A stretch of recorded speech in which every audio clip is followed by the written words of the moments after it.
नमस्कार। आकाशवाणी देहरादून से प्रस्तुत है प्रादेशिक समाचार। पहले मुख्य समाचार।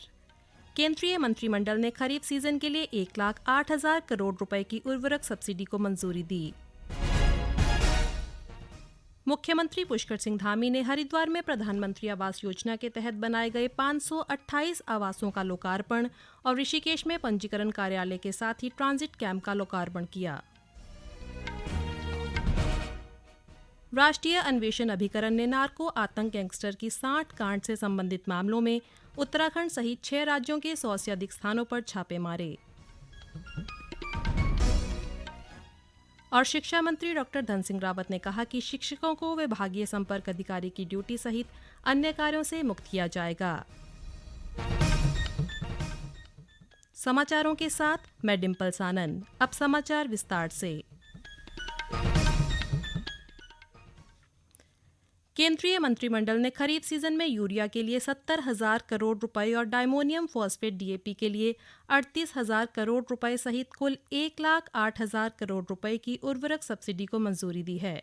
प्रधानमंत्री नरेंद्र मोदी की अध्यक्षता में केंद्रीय मंत्रिमंडल ने आज पोषक तत्व आधारित सब्सिडी एनबीएस दरों में संशोधन के लिए उर्वरक विभाग के प्रस्ताव को मंजूरी प्रदान की है। मंत्रिमंडल के फैसलों की जानकारी देते हुए स्वास्थ्य मंत्री मनसुख मांडविया ने बताया कि दुनिया भर में उर्वरकों के दाम बढ़ रहे हैं। ऐसे में किसानों को नुकसान से बचाने के लिए सरकार सब्सिडी दे रही है। मुख्यमंत्री पुष्कर सिंह धामी ने हरिद्वार में प्रधानमंत्री आवास योजना के तहत बनाए गए 528 आवासों का लोकार्पण और लाभार्थियों को इसका आवंटन भी किया। उन्होंने कहा कि प्रधानमंत्री नरेंद्र मोदी के नेतृत्व में पिछले कुछ सालों में अब तक 4 करोड़ आवास बनाए जा चुके हैं। लाभार्थियों का कहना है कि वे प्रधानमंत्री आवास योजना के अंतर्गत आवास प्राप्त करके काफी खुश हैं।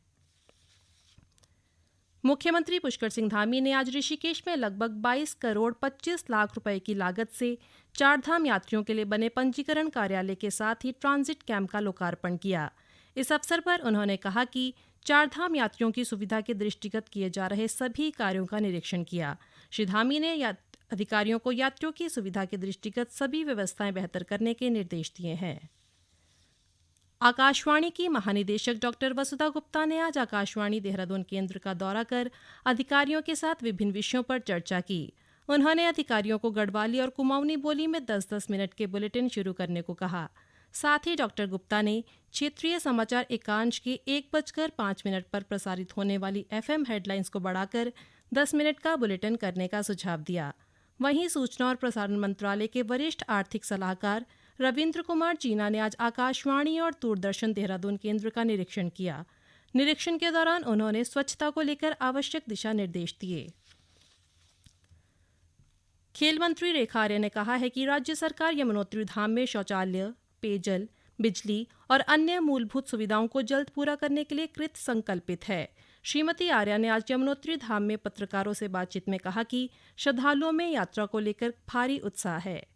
मंदिर कमेटी के लोगों ने कुछ व्यवस्थाएं यहाँ पर मांगी है, जिसको लेकर आने वाले समय में निश्चित रूप से माननीय मुख्यमंत्री जी से भी वार्ता रही, पर्यटन मंत्री जी से भी इस संदर्भ में वार्ता करूँगी कि महिलाओं के लिए चाहे वो चेंजिंग रूम हो या टॉयलेट्स हो, ये यहाँ पर बने और कुछ व्यवस्थाएं जो यहाँ पर होनी चाहिए वो व्यवस्था यहाँ पर हो।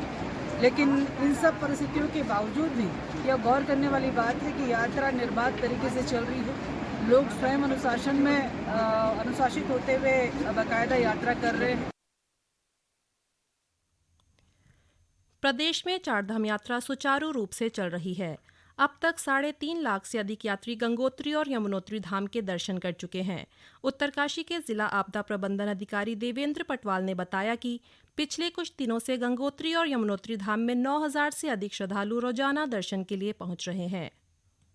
जनपद में चारधाम यात्रा के दृष्टिगत अभी तक यमुनोत्री धाम में 1,78,000 तथा गंगोत्री धाम में 1,96,000 यात्रियों ने अभी तक दर्शन किए हैं और 25 मई तक जो अभी तक रजिस्ट्रेशन हुए हैं वो यमुनोत्री धाम के लिए 1,21,000 तथा गंगोत्री धाम के लिए 1,42,000 लोगों द्वारा अभी पंजीकरण किया गया है। चमोली जिले में स्थित पंच केदार में से एक चतुर्थ केदार भगवान रुद्रनाथ की डोली आज पूजा अर्चना के बाद शीतकालीन गद्दी स्थल गोपीनाथ मंदिर से कैलाश के लिए रवाना हुई। इस अवसर पर बड़ी संख्या में देश के विभिन्न हिस्सों से आए श्रद्धालु मौजूद रहे। यात्रा पहले दिन लोविंठी बुग्याल और अगले दिन पनार बुग्याल पहुंचेगी, जबकि 18 मई को रुद्रनाथ पहुंचेगी। रुद्रनाथ के कपाट आगामी 20 मई को ब्रह्मा मुहूर्त में श्रद्धालुओं के दर्शनार्थ खोल दिए जाएंगे। ये समाचार आकाशवाणी देहरादून से प्रसारित किए जा रहे हैं। राष्ट्रीय अन्वेषण अभिकरण नार्को आतंक गैंगस्टर की 60 कांड से संबंधित मामलों में 6 राज्यों की 100 स्थानों पर तलाशी अभियान चला रहा है। यह अभिकरण संदिग्धों से जुड़े भवनों में राज्य पुलिस बलों के साथ समन्वय बनाकर तलाशी अभियान चला रहा है। सूत्रों ने कहा कि पिछले वर्ष राष्ट्रीय अन्वेषण अभिकरण द्वारा दर्ज कराए गए 3 अलग अलग मामलों में तलाशी अभियान चला। इसी क्रम में राष्ट्रीय जांच एजेंसी NIA ने उधम सिंह नगर के रतनपुरा गांव में गुरविंदर सिंह के घर पर भी छापा मारा। जांच एजेंसी ने घर में मौजूद लोगों से पूछताछ की। गौरतलब है कि सिख बहुआल्य उधम सिंह नगर हमेशा खालिस्तान कनेक्शन के कारण चर्चाओं में रहा है। गणतंत्र दिवस पर भी दिल्ली को दहलाने की साजिश रचने पर दिल्ली पुलिस ने उधम सिंह नगर के जगजीत सिंह जग्गा को गिरफ्तार किया था। अब गुरविंदर सिंह का भी आतंकी संगठनों से कनेक्शन सामने आ रहा है। शिक्षा मंत्री डॉक्टर धन सिंह रावत ने आज पौड़ी जिले के चड़ी गांव में जिला शिक्षा व प्रशिक्षण संस्थान में लगभग 6 करोड़ रुपए के निर्माण कार्यों का शिलान्यास किया। इस अवसर पर उन्होंने कहा कि शिक्षकों को विभागीय संपर्क अधिकारी की ड्यूटी सहित अन्य कार्यों से मुक्त किया जाएगा ताकि वे नियमित रूप से कक्षाओं में पढ़ा सकें।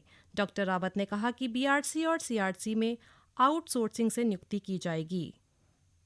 डाइट है पौड़ी का, इसमें आज हमने 100 बच्चों के लिए जो यहाँ बच्चे पढ़ते हैं उनके लिए हॉस्टल दिया है 4 करोड़ रुपए की लागत से। जो पुराना हॉस्टल है उसकी मरम्मत के लिए भी 1 करोड़ रुपए दिए हैं। यहाँ बच्चों के पानी की व्यवस्था के लिए भी अलग से टैंक बनाना था, उसके लिए भी हमने 12-13 लाख रुपए दिए। तो लगभग 6 करोड़ रुपए के आज यहाँ पे शिलान्यास मैंने किया है।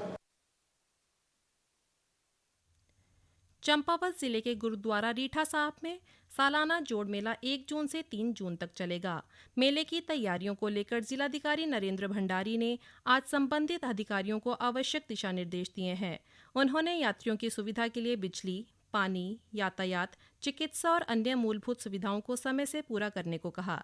जिलाधिकारी ने बताया कि मेले में प्रदेश के साथ साथ देश विदेश से हजारों की संख्या में सिख श्रद्धालु मन्नत व दर्शन के लिए पहुंचते हैं।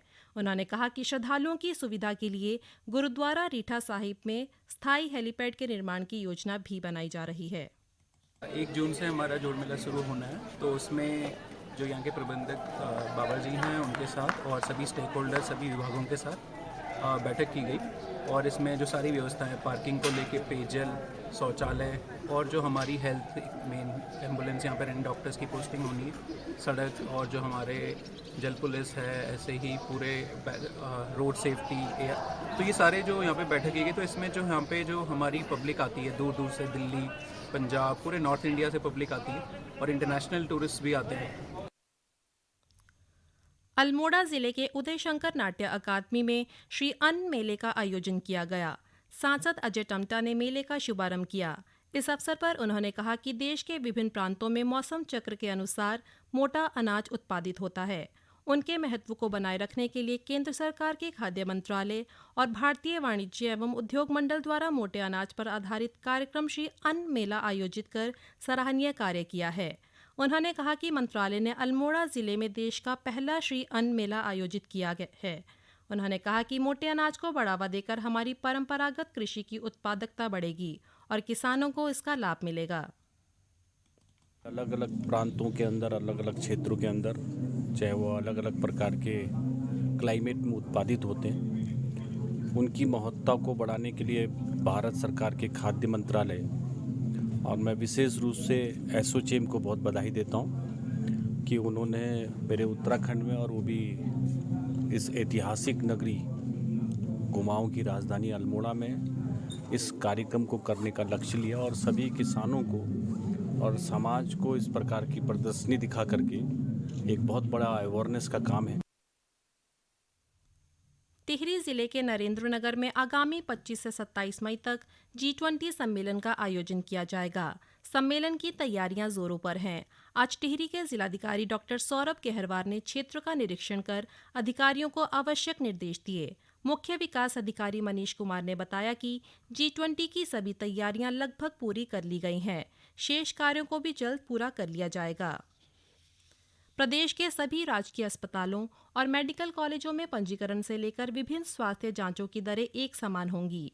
इसके लिए विभागीय अधिकारियों को प्रस्ताव तैयार कर शासन को उपलब्ध कराने के निर्देश दिए गए हैं। उत्तरकाशी, चमोली और बागेश्वर जिलों में कैथ लैब की स्थापना की जाएगी। स्वास्थ्य मंत्री डॉक्टर धन सिंह रावत ने देहरादून में स्वास्थ्य विभाग की बैठक में ये बात कही। उन्होंने विभाग में रिक्त पदों को भरने की प्रक्रिया जल्द शुरू करने के भी निर्देश दिए। रुद्रप्रयाग जिले में अलकनंदा नदी की स्वच्छता को लेकर स्थानीय जिला प्रशासन ने जिलाधिकारी की अगुवाई में महत्वपूर्ण पहल की है। जिलाधिकारी ने नदी के तटीय इलाकों में कड़ी निगरानी रखने के साथ ही घाटों में बेहतर साफ सफाई व्यवस्था सुनिश्चित करने के निर्देश दिए। उन्होंने संबंधित अधिकारियों को अपने अपने क्षेत्रों में वृहद पौधारोपण करने को कहा है। अंत में मुख्य समाचार एक बार फिर। केंद्रीय मंत्रिमंडल ने खरीफ सीजन के लिए 1,08,000 करोड़ रुपए की उर्वरक सब्सिडी को मंजूरी दी। मुख्यमंत्री पुष्कर सिंह धामी ने हरिद्वार में प्रधानमंत्री आवास योजना के तहत बनाए गए 528 आवासों का लोकार्पण और ऋषिकेश में पंजीकरण कार्यालय के साथ ही ट्रांजिट कैंप का लोकार्पण किया। राष्ट्रीय अन्वेषण अभिकरण ने नार्को आतंक गैंगस्टर की साठगांठ से संबंधित मामलों में उत्तराखंड सहित 6 राज्यों के 100 से अधिक स्थानों पर छापे मारे। और शिक्षा मंत्री डॉक्टर धन सिंह रावत ने कहा कि शिक्षकों को विभागीय संपर्क अधिकारी की ड्यूटी सहित अन्य कार्यों से मुक्त किया जाएगा। इसके साथ ही प्रादेशिक समाचार का ये बुलेटिन